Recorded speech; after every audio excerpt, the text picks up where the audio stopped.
Setinggi puji sedalam syukur hanyalah milik Allah. Tidak ada yang berkuasa di dunia, di akhirat, di langit, di bumi, melainkan hanya Allah Ta'ala. Yang patut kita agungkan, yang kita besarkan hanyalah Allah. Tempat minta, tempat berharap hanya kepada Allah. Sebaik-baik tempat bergantung hanyalah kepada Allah. Kalau kita ingin sukses, selamat dunia dan akhirat, hanya satu jalan saja, iaitu kita mentaati Allah, buat hubungan baik dengan Allah Ta'ala. Apabila kita taat kepada Allah, maka Allah Ta'ala akan mudahkan kehidupan kita dunia dan akhirat. Sebaliknya, kalau kita ingkar kepada Allah, kita melawan kepada Allah, tidak mau taat, tunduk, takut, cinta kepada Allah, maka Allah Ta'ala akan susah payahkan, akan sempitkan kehidupan kita dunia dan akhirat. Hadirin tuan-tuan perempuan yang dimuliakan oleh Allah Ta'ala, sambung kajian zuhur kita pada setiap hari Senin. Hari ini kita sambung berkaitan dengan pentingnya memakmurkan masjid dan solat berjemaah. Kita akan bahas hadis riwayat Imam Tirmizi. Ini hadis berkaitan dengan pentingnya kita menjaga solat berjemaah di masjid dan jangan sampai tertinggal takbiratul ula bersama dengan imam.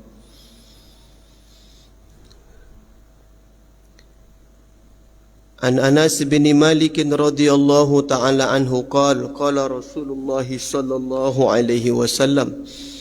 Dari Sayyidina Anas bin Malik radhiyallahu ta'ala anhu, ia mengatakan bahawa baginda Rasulullah sallallahu alaihi wasallam bersabda, "Man shalla lillahi arba'ina yauman."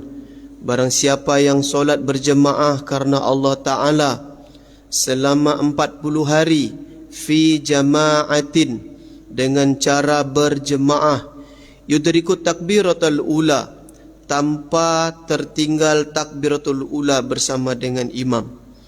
Barang siapa yang solat berjemaah karena Allah selama 40 hari tanpa tertinggal takbiratul ula, kutiba lahu bara'atani, maka akan ditulis baginya 2 kebebasan.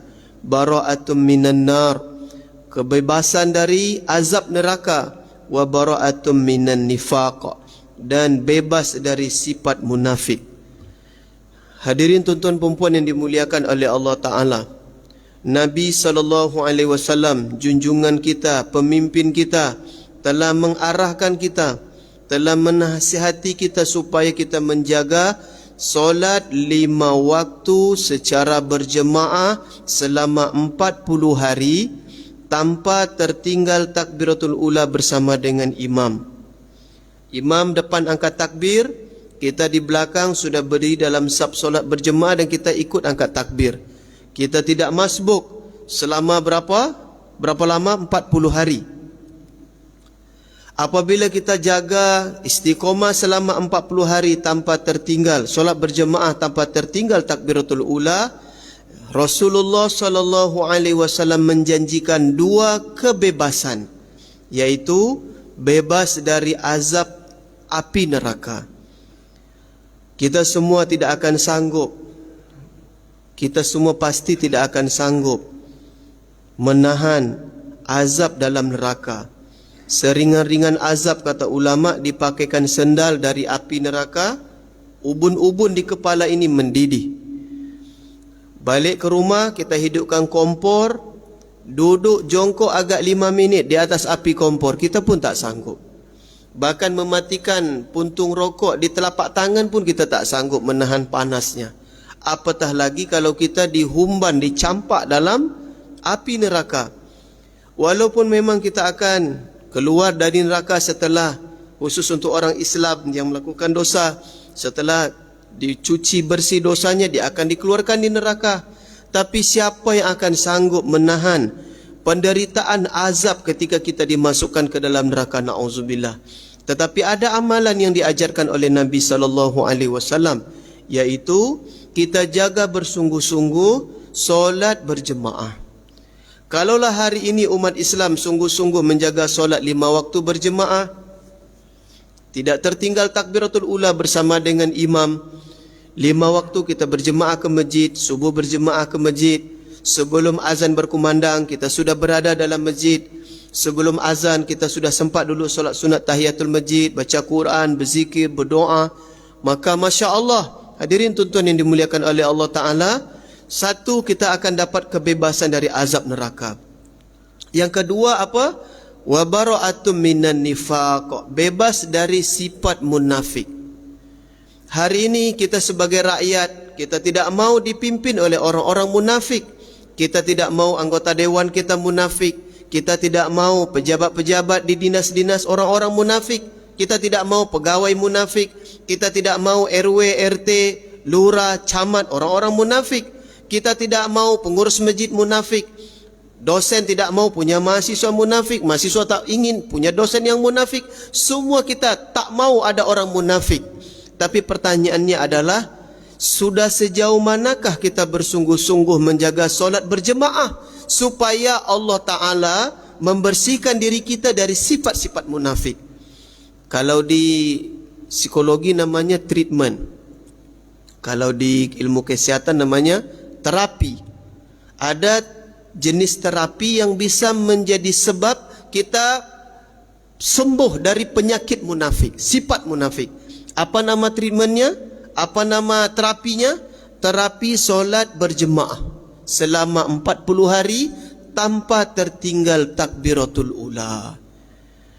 Hadirin tuan-tuan perempuan yang dimuliakan oleh Allah Ta'ala, hari ini di depan mata kita, ketika umat Islam tak mau datang ke masjid berjemaah, masjid-masjid dibangun dengan megah, cantik, fasilitasnya lengkap, full AC, tetapi umat tak mau masuk ke masjid.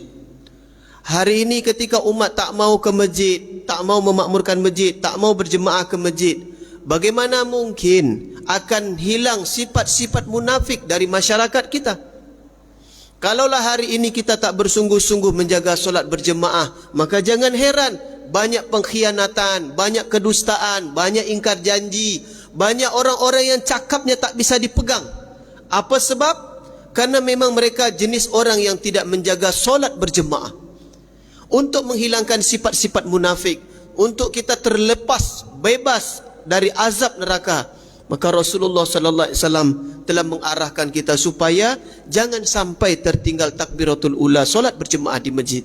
Dulu ada satu orang ulama, dia masbuk gara-gara menyelesaikan penyelenggaraan jenazah orang tuanya. Sekali saja tertinggal takbiratul ula, dia masbuk. Sebulan dia berduka cita, sedih.